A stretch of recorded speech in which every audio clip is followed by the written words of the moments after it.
धर्मपुर गांव में रहने वाला रामधन एक बेहद गरीब किसान था। इस बार उसने गांव के सेठ से उधार लेकर खेती की थी।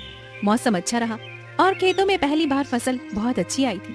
पूरे परिवार में एक उम्मीद जाग उठी थी। देखो सुनीता, इस बार कितनी अच्छी फसल हुई है। भगवान ने हमारी सुन ली। लगता है अब बच्चों को भूखा नहीं सोना पड़ेगा। हाँ रामधन, इस बार मेहनत रंग लाई है। अब अगर फसल सही सलामत कट गई तो कुछ महीनों का चैन मिल जाएगा। पिताजी, क्या इस बार हम स्कूल जा पाएंगे? जरूर बेटा, अब तो तुझे अच्छे कपड़े और किताबें भी दिलवाऊंगा। पिताजी, मेरे लिए क्या लाओगे? बोलो ना पिताजी। तेरे लिए गुड़िया और नई चूड़ियाँ लाऊंगा। लेकिन शायद किस्मत को ये मुस्काने राज नहीं आई। शाम ढलते ही आसमान पर काले बादल घिर गए और तेज आंधी के साथ मूसलाधार बारिश शुरू हो गई। रामधन जल्दी चलो, खेत में पानी भरने लगा है। हे भगवान, कहीं सब कुछ न बह जाए। रामधन भागकर खेत पहुंचा। वहाँ का दृश्य देखकर उसका दिल बैठ गया। खेत पूरा पानी में भर चुका था और सारी फसल भी डूब चुकी थी। अब क्या बचा भगवान, सब कुछ खत्म हो गया। मेरी मेहनत, मेरी उम्मीद सब बह गई। अब बच्चों को क्या खिलाएंगे जी? घर में तो एक मुट्ठी अनाज भी नहीं बचा है। अगले दिन सुबह रामधन सेठ हरिराम के पास गया, जिसके पास से उसने कर्जा लिया था। उसे उम्मीद थी कि शायद सेठ थोड़ा सा समय दे देगा। सेठ जी, बारिश में सब कुछ बर्बाद हो गया, थोड़ी मोहलत दे दीजिए। अगली बार फसल होगी तो सारा कर्ज चुका दूंगा। तुम्हें अब कोई मोहलत नहीं मिलेगी रामधन। कागज के हिसाब से अब वो जमीन मेरी है। सेठ जी, वो मेरी पुश्तैनी जमीन है, आप ऐसा मत करिए। मुझे कागज से मतलब है, भावना से नहीं। अब वो जमीन मेरे नाम है और तुम लोग तुरंत उसे खाली कर दो। रामधन की जमीन भी चली गई और उसके पास अब कुछ भी नहीं बचा था। उसके पास अब ना तो खेत था, ना पैसा और न ही कोई आसरा। सुनीता, अब इस गांव में हमारे लिए कुछ नहीं बचा। चलो जंगल की ओर चलते हैं, शायद वहाँ कहीं से छुपाने की जगह मिल जाए। ठीक है रामधन, अब जैसी तुम्हारी मर्जी। और इसी के साथ एक गरीब किसान अपने टूटे सपनों को समेटे अपने परिवार को लेकर निकल पड़ा, अनजाने अंधेरे की ओर। सेठ ने उन्हें जमीन से भी निकाल दिया था और अब उनके पास न घर का ठिकाना था, न ही खाने के लिए कुछ था। रामधन का परिवार एक बार फिर सड़क पर था। बारिश अब रुक चुकी थी, लेकिन उनके जीवन की बरसात थमने का नाम ही नहीं ले रही थी। चलो सुनीता, अब पीछे मत देखो। जो हो गया उसे सोचने से कुछ नहीं होगा। अब घर नहीं बचा सुनीता, बस जिम्मेदारी बची है इन बच्चों की। इन्हें भूखा नहीं सोने दूंगा, चाहे मुझे कुछ भी करना पड़े। पिताजी, अब हम कहाँ जाएंगे? बेटा, अभी हम एक जगह चल रहे हैं। वहाँ शायद कोई बूढ़े बाबा रहते हैं, जंगल के किनारे पर। सुना है वो अच्छे इंसान हैं। मुझे बहुत भूख लगी है बाबू, मुझे खाना चाहिए। थोड़ा और चल ले बेटा, वहाँ पहुँचते ही कुछ इंतजाम कर लेंगे। रामधन का परिवार गांव से बाहर निकलकर जंगल की ओर बढ़ गया। उन्हें दूर से ही एक टूटी हुई कुटिया दिखाई दी। पास जाने पर देखा वहाँ पर एक बूढ़ा साधु अपनी धुनी रमाए बैठा था। बाबा प्रणाम, हम लोग बहुत मुसीबत में हैं। हमारे पास अब कुछ भी नहीं बचा। बेटा, तुम्हारे चेहरे पर ईमानदारी दिख रही है। तुम चाहो तो इस कुटिया में रह सकते हो। कुछ ज्यादा नहीं है, लेकिन सिर छुपाने की जगह मिल जाएगी। आपका धन्यवाद बाबा, भगवान आपको सुख दे। अब वही टूटी कुटिया उनका नया ठिकाना बन गई थी। अगले दिन सुबह रामधन जंगल में लकड़ी काटने निकला, ताकि बाजार में उसे बेचकर कुछ पैसे मिल जाए। सुनीता, मैं जंगल जा रहा हूँ, लकड़ियाँ काट कर लाऊंगा, फिर उसे बेचकर कुछ सब्जी लाएंगे बच्चों के लिए। जल्दी लौट आना, खाना भी बनाना है और बच्चों को भी कुछ खिलाना है जी। रामधन दिन भर जंगल में पसीना बहाकर लकड़ियाँ काटता रहा और शाम होते ही उन्हें लेकर बाजार की ओर गया। वहाँ उसे बहुत कम पैसे मिले, पर उसने कुछ आलू, प्याज और थोड़ा सा आटा खरीद लिया। ये लो सुनीता, कुछ खाने का सामान लाया हूँ। कुछ खास तो नहीं है, लेकिन बच्चों का पेट तो भर जाएगा। तुमने इतना सब किया रामधन, अब तुम हाथ मुंह धोकर बैठो तो मैं तुम्हारे लिए भी रोटियां सेक देती हूँ। माँ, क्या आज गुड़ नहीं आया? आज नहीं बिटिया, लेकिन हम कल जरूर से गुड़ लेकर आ जाएंगे। रात को सभी ने सूखी रोटियों के साथ उबली सब्जी खाई और पहली बार किसी को भी कोई शिकायत नहीं थी। सबकी आंखों में थकान थी, लेकिन उस थकान में भी एक उम्मीद छिपी थी। अब हर दिन ऐसा ही होगा। मैं मेहनत करूंगा और हम सब मिलकर आगे बढ़ेंगे। हमारे पास कुछ भी नहीं है, लेकिन हम एक साथ हैं, यही सबसे बड़ी बात है। कठिनाइयों का पहाड़ उनके सामने खड़ा था, लेकिन रामधन ने हार नहीं मानी। उसका सफर अभी लंबा था, लेकिन उसका इरादा सटीक था। रामधन अब रोज जंगल जाकर लकड़ियां काटता, और शाम तक उसे बाजार में बेचकर जो भी मिलता उससे राशन लाता। बच्चों की आंखों में अभी भूख दिखती थी, लेकिन वो अब शिकायत नहीं करते थे। परिवार के लिए संघर्ष अब उनकी आदत बन गई थी। सुनिए जी, जल्दी लौट आइएगा, कल बहुत देर हो गई थी और बिटिया आपके बिना ही सो गई थी। हाँ सुनीता, जल्दी लौटूंगा। आज थोड़ी ज्यादा लकड़ियां लाऊंगा ताकि कुछ पैसे ज्यादा मिल जाएं। पिताजी, आज क्या गुड़ भी लाएंगे? जरूर बेटा, इस बार तेरे लिए गुड़ भी और माँ के लिए एक साड़ी का सपना भी लेकर आऊंगा। और मेरे लिए चूड़ियाँ। तुम्हारे लिए सबसे सुंदर चूड़ियाँ बिटिया, बस भगवान थोड़ा साथ दे। रामधन मुस्कुराते हुए जंगल की ओर निकल पड़ा, लेकिन आज वो हर रोज से थोड़ा आगे निकल गया। वो सोच रहा था कि जितना ज्यादा लकड़ी मिलेगा उतना ज्यादा ही अच्छा होगा। आज ज्यादा लकड़ी चाहिए, ज्यादा लकड़ी मतलब ज्यादा पैसा मतलब सबके चेहरे पर खुशी। पेड़ों की गहराइयों में वो इतना आगे निकल गया कि उसे पता ही नहीं चला कि वो कहाँ पहुँच गया है। दूर तक सिर्फ जंगल ही जंगल था। वहाँ पर कोई रास्ता दिखाई नहीं दे रहा था, न ही कोई आवाज थी। अरे ये कौन सी जगह है? ये रास्ता तो रोज वाला नहीं लगता है कहीं गलत दिशा में आ गया। वो इधर उधर देखने लगा, लेकिन उसे कोई दिशा समझ नहीं आ रही थी। आसमान में बादल घिरने लगे थे और हल्की सी बारिश भी शुरू हो गई थी। हे भगवान, अब क्या करूं? जिस दिशा से आया था वो भी भूल गया, अब कोई रास्ता नहीं सूझ रहा।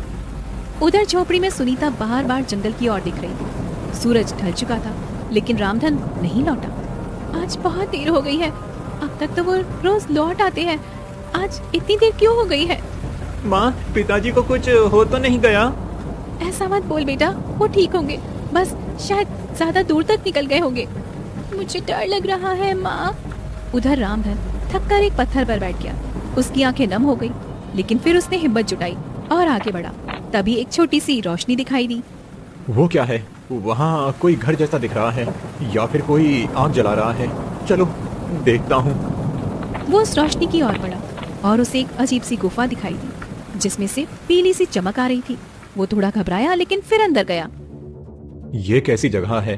सब कुछ सुनसान है, लेकिन यहाँ रोशनी कैसी? गुफा के अंदर वो जैसे ही आगे बढ़ा, उसे सामने एक अलग ही दुनिया दिखाई दी। वो एक गांव जैसा था, लेकिन वहाँ कोई इंसान नहीं था। पूरा गांव सोने के जैसा चमक रहा था। ये तो कोई सपना लग रहा है, मगर मैं तो जाग रहा हूँ। फिर ये क्या है? अचानक दो सिपाही आए और रामधन से बोले, तुम कौन हो और यहाँ कैसे आए? मेरा नाम रामधन है, मैं गरीब किसान हूँ, रास्ता भटक गया हूँ। राजा के पास चलो, वो तुमसे मिलना चाहते हैं। रामधन डरते हुए उनके साथ महल की ओर चल पड़ा। उसे समझ नहीं आ रहा था कि अब उसके साथ क्या होने वाला है। रामधन डर और हैरानी के बीच आगे बढ़ रहा था। सोने जैसे इस गांव में कोई आदमी दिखाई नहीं दे रहा था, लेकिन ये जगह किसी सपने जैसी लग रही थी। मैं कहीं सपना तो नहीं देख रहा हूँ? सब कुछ इतना चमकदार कैसे है? और ये लोग कौन हैं? सिपाही उसे महल के मुख्य दरवाजे तक ले गए। वहाँ अंदर से एक तेज और गंभीर आवाज आई, उसे भीतर ले आओ। रामधन अंदर गया तो सामने एक ऊंचे आसन पर एक वृद्ध राजा बैठे थे, जिनके चेहरे पर तेज और आंखों में करुणा थी। बताओ कौन हो तुम और यहाँ कैसे आए? महाराज, मेरा नाम रामधन है, मैं गरीब किसान हूँ। बारिश में मेरी सारी फसल बह गई, सेठ ने मेरी जमीन छीन ली और अब मैं जंगल से लकड़ी काटकर अपने बच्चों का पेट पालता हूँ। आज रास्ता भटक गया तो ये गुफा दिखी। तुम्हारी बातों में सच्चाई दिखती है रामधन, तुम्हारा संघर्ष तुम्हारी आंखों में साफ दिखाई देता है। महाराज, हम तो बस 2 रोटी के लिए मेहनत करते हैं, हम गरीबों का तो कोई सहारा नहीं होता। तुम जैसे लोग ही असली राजा होते हैं रामधन, जो बिना शिकायत के परिवार को बचाने के लिए लड़ते हैं। राजा ने पास खड़े सिपाही को इशारा किया और एक छोटी सी तिजोरी मंगवाई। रामधन, ये लो कुछ सोने के सिक्के, इन्हें अपने पास रख लो और अपने घर जाओ। अपने बच्चों के लिए कुछ खाना और कपड़े लाओ और एक नई शुरुआत करो। महाराज, मैं ये नहीं ले सकता, हम गरीब हैं लेकिन मेहनती हैं। ये मेहनत का ही इनाम है, अगर ये तुम जैसे ईमानदार आदमी को नहीं दूंगा तो किसे दूंगा? रामधन की आंखों में आंसू आ गए। वो झुककर राजा के चरणों में गया। आपने तो जैसे मेरी जिंदगी बदल दी महाराज, अब मैं अपने बच्चों को भूखा नहीं रखूंगा। जाओ रामधन, लेकिन याद रखना, ये गांव सिर्फ उन्हीं को दिखाई देता है जो सच्चे दिल से मेहनत करता है और अपने स्वार्थ से ऊपर होते हैं। अगली सुबह रामधन इन सिक्कों को लेकर बाजार में गया। वहाँ से उसने खूब सारा राशन लिया, बच्चों के लिए नए कपड़े खरीदे और सुनीता के लिए एक रंगीन साड़ी खरीदी। आज दिल से सुकून मिला सुनीता। बच्चों के चेहरे पर जो मुस्कान देखी है वो सब कुछ भूल जाने जैसी है। अब लगता है जैसे हमारा भाग्य सच में बदल गया है, लेकिन इन सिक्कों से कर्ज चुकाना भी जरूरी है जी। रामधन उसी दिन सीधा सेठ हरिराम के घर पर गया। उसके हाथ में सिक्कों से भरी थैली थी। सेठ जी, ये लीजिए आपका कर्जा, पूरा चुका रहा हूँ। एक एक सिक्का मेहनत से आया है। रामधन, ये सब कैसे हुआ? अचानक तू इतना अमीर कैसे हो गया? कहीं चोरी तो नहीं की? सेठ जी, मैं गरीब हूँ लेकिन चोर नहीं। मेहनत की है और भगवान की दया से ये मिला है। तू ये सब कहानी मुझे मत सुना। अब अगर तुझे कर्ज चुकाना ही था तो पहले क्यों नहीं चुकाया? अब चुका दिया सेठ जी, और अब आप मेरी जमीन के कागज भी लौटा दीजिए। सेठ को शक था, लेकिन सामने सोने के सिक्के देखकर वो चुप हो गया। जमीन के कागज लौटाए और रामधन वहाँ से निकल गया। पिताजी, अब क्या हम फिर से उसी खेत में काम करेंगे? हाँ बेटा, अब वो खेत फिर से हमारा है। अब हम उसमें मेहनत करेंगे, लेकिन एक और सपना भी है। सपना कैसा? मैं बस सिर्फ खेती नहीं करूंगा, लकड़ी बेचने का छोटा कारोबार भी शुरू करूंगा। जंगल से लकड़ी लाऊंगा और गांव में बेचूंगा। रामधन ने 2 दिन में लकड़ी बेचने का एक ठेला बनवाया और अब हर सुबह जंगल जाता और शाम को बाजार में बेचकर लकड़ियों को घर पे लौटता। धीरे धीरे उसके पास पैसा भी बढ़ने लगा और गांव वाले भी अब उसे सम्मान की नजर से देखने लगे। देखो, रामधन अब अमीर हो गया। लगता है भगवान की कुछ खास कृपा हुई है इस पर। लेकिन सेठ हरिराम को चैन नहीं पड़ा। वो रोज सोचता कि आखिर रामधन के पास अचानक इतना धन कहाँ से आ गया है। उसने ठान लिया था कि अब वो इस रहस्य का पता लगाकर ही रहेगा। रामधन, अब मैं चुपचाप नहीं रहूंगा। मुझे भी देखना है ये पैसा आया कहाँ से। जरूर कोई राज है। एक दिन रामधन फिर से लकड़ी लेने जंगल गया और उसी रास्ते पर चला गया जिससे गुफा की ओर जाया जाता था। लेकिन पीछे पीछे सेठ भी छिपकर उसके पीछे आने लगा। आज फिर उसी रास्ते से जाऊंगा। राजा जी को धन्यवाद तो देना ही है। तो यही है रास्ता। तू यहीं से गया था, अब तो मैं भी तेरे पीछे पीछे चलूंगा। देखता हूँ क्या खेल है। कुछ ही दूर पर वो गुफा होगी। अब गुफा कहाँ है? दिखाई क्यों नहीं दे रही? लगता है किसी रहस्य में छुपा है सब। वो रही मेरी गुफा, वही जगह जहाँ मेरी तकदीर पलटी। तो तू यहीं आया था। अब मैं भी आऊंगा और जितना सोना मिलेगा सब मेरा होगा। हे भगवान, बस एक बार फिर उस राजा से मिलना हो जाए। अब तेरा भगवान नहीं, मेरा दिमाग चलेगा। मैं चुपचाप देखूंगा तू क्या करता है। राजा जी, क्या आप सुन रहे हैं? मैं फिर से आया हूँ। किससे बात कर रहा है ये? कोई है क्या भीतर? कौन हो तुम? मैं रामधन हूँ, राजा जी से मिलना है। ये आवाज कहाँ से आई? अंदर कोई सच में है? अंदर आओ, राजा जी तुम्हारी ही राह देख रहे हैं। हैं? ये लोग तो इसे जानते हैं पहले से। ये जरूर कोई बड़ा राज है। मैं बहुत आभारी हूँ राजा जी का। उन्होंने मेरे जीवन को रोशनी दी। अब बहुत देख लिया, अब मेरी बारी है। सेठ धीरे से गुफा की ओर बढ़ा। जैसे ही वो अंदर जाने लगा, एक तेज चमक प्रकट हुई और चारों ओर अंधेरा छा गया। रुको, कौन हो तुम? मैं सेठ हरिराम हूँ। मुझे भी राजा से मिलना है। तुम्हारे अंदर लालच की गंध है। राजा ऐसे लोगों से नहीं मिलते। मैं जानता हूँ रामधन को ये सब कैसे मिला। उसे उसकी ईमानदारी ने दिया और तुम्हें तुम्हारा लालच यहाँ से दूर ले जाएगा। नहीं, मैं भी वही चाहता हूँ जो उसे मिला। तुमने गरीबों की जमीन छीनी और अब उसे भी छीनना चाहते हो। ये जगह तुम्हारे लिए नहीं है। राजा के आदेश पर तुम्हें बंदी बनाया जाता है। नहीं, ये अन्याय है। मैं कुछ नहीं कर रहा था। तुम्हारी सजा तुम्हारे कर्मों से तय हुई है। सेठ को सैनिक पकड़कर अंधेरे में ले गए और गुफा फिर से शांत हो गई। राजा जी, आपने इंसाफ किया। वो आदमी दूसरों की तकदीर चुराता था और तुम दूसरों के लिए मेहनत करते हो। जाओ रामधन, अब तुम अपने जीवन में हमेशा सुरक्षित रहोगे। धन्यवाद राजा जी, मैं कभी आपके विश्वास को नहीं तोड़ूंगा।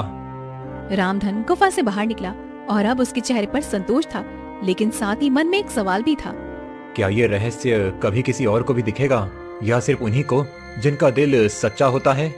अब रामधन के पास सब कुछ था, लेकिन वो फिर भी उसी सादगी से जीता रहा। आज सब कुछ साफ हो गया। सेठ का लालच उसका अंत बना और ईमानदारी मेरी ताकत। तुम आज जल्दी लौट आए जी। सब ठीक तो है ना? सब ठीक है सुनीता। अब कोई डर नहीं रहा। राजा जी ने सब देख लिया और न्याय भी दिया। पिताजी, सेठ कहाँ गया? अब जहाँ ऐसे लोगों को जाना चाहिए वहाँ गया बेटा। आप क्या करने का सोच रहे हो आप? अब गांव में छोटा सा व्यापार शुरू करूंगा। लकड़ी और कोयले का एक गोदाम खोलूंगा और गांव के लोगों को भी काम दूंगा। अगले दिन से रामधन ने एक छोटी सी दुकान किराए पर ले ली। कुछ लकड़ियां जंगल से लाकर वहाँ पर बेचना शुरू किया। लोगों को अच्छा सामान मिला और रामधन को मेहनत की इज्जत मिलने लगी। रामधन भाई, तुम्हारा माल तो बढ़िया होता है। अब हमें बाहर नहीं जाना पड़ता। और भाव भी ठीक देते हो, दिल से व्यापार करते हो। हम तो सबके हैं भाई। जब हम भूखे थे तब भी गांव हमारे साथ था। अब हम थोड़ा कुछ कर सकें तो वही सबसे बड़ी बात है। गांव में अब लोग रामधन को सम्मान से देखने लगे। जो कभी सबसे नीचे था अब सबसे ऊपर बैठा करता था, लेकिन फिर भी जमीन से जुड़ा हुआ था। तुमने सब कुछ सच में संभाल लिया रामधन। मैं बहुत खुश हूँ तुम्हारे लिए। नहीं सुनीता, भगवान ने हम पर भरोसा किया और हमने उस भरोसे को निभा दिया। कोई है बाहर, देखूं? इस वक्त कौन हो सकता है जी? कौन है भाई? रामधन जी, आप ही हैं? हाँ कहिए। मैं राजा जी का दूत हूँ। उन्होंने आपको एक संदेश भेजा है। राजा जी का संदेश मेरे लिए? हाँ, उन्होंने आपको बुलाया है। उन्हें आपसे कुछ खास बात करनी है। किस लिए बुलाया है? क्या बात हुई है? सब ठीक तो है ना? मुझे बस इतना कहा गया है कि रामधन को तुरंत लेकर आना है। ठीक है, मैं सुबह चलता हूँ। नहीं, आप अभी चलिए, मैं साथ हूँ। रास्ता सुरक्षित है। ठीक है, बच्चों का ध्यान रखना सुनीता। पिताजी, जल्दी लौट आना। रामधन बिना सवाल किए दूध के साथ निकल पड़ा। रात के अंधेरे में उसकी चाल धीमी थी, लेकिन मन में विश्वास था। राजा जी इंतजार कर रहे हैं, अंदर आइए। राजा जी ने रात में बुलाया है, जरूर कोई जरूरी बात होगी। आओ रामधन, बैठो। प्रणाम महाराज, आपने मुझे याद किया? रामधन, हम कई दिनों से देख रहे हैं। तुमने जिस तरह से जिंदगी को फिर से खड़ा किया है वो बहुत प्रेरणादायक है। महाराज, आपने जिस दिन मदद की उसी दिन मेरी किस्मत बदली। हमारे पास अब ज्यादा उम्र नहीं बची और कोई वारिस भी नहीं है। हम चाहते हैं कि तुम हमारे उत्तराधिकारी बनो। मैं राजगद्दी पर बैठूं? ये कैसे संभव है? हमने तुम्हारे व्यवहार, ईमानदारी और परिश्रम को परखा है और यही गुण एक सच्चे राजा में होने चाहिए। मुझे सोचने का समय दीजिए महाराज। तुम्हें कल सुबह तक का समय देते हैं। फैसला सोच समझ कर लेना। रामधन महल से बाहर निकला। उसके मन में सवालों की बाढ़ थी, लेकिन साथ ही एक नई उम्मीद भी थी। रामधन, क्या फैसला किया तुमने? महाराज, मैं रात भर सोचता रहा। ये गद्दी एक जिम्मेदारी है। मैंने कभी इसका सपनों में भी नहीं सोचा था, लेकिन अगर आप मुझे योग्य मानते हैं तो मैं ये जिम्मेदारी स्वीकार करता हूँ। तुम्हारा ये उत्तर ही साबित करता है कि तुम इसके लायक हो। मैं वादा करता हूँ कि मैं हमेशा गरीबों के साथ खड़ा रहूंगा, किसी के साथ अन्याय नहीं होने दूंगा। महाराज रामधन को राजसी वस्त्र पहनाए जाएं। रामधन को नया वस्त्र पहनाया गया। उसके माथे पर राज तिलक किया गया और उसे सिंहासन पर बैठाया गया। रामधन, क्या ये सच में सपना है? नहीं सुनीता, ये भगवान की मर्जी है। अब हम भूखे नहीं सोएंगे, बल्कि दूसरों की भूख मिटाने की जिम्मेदारी लेंगे। अब मैं राजा का बेटा हूँ। नहीं बेटा, तुम जनता के सेवक के बेटे हो। हम राजा नहीं, सेवक बनकर जिएंगे। धर्मपुर गांव के उसी गरीब किसान ने, जो बारिश में सब कुछ खो चुका था, आज अपने संघर्ष से राजमहल तक का सफर तय किया था। उसने जिस राजा ने लकड़ी काट कर बच्चों को पाला, वही सही मायनों में जनता का राजा होता है।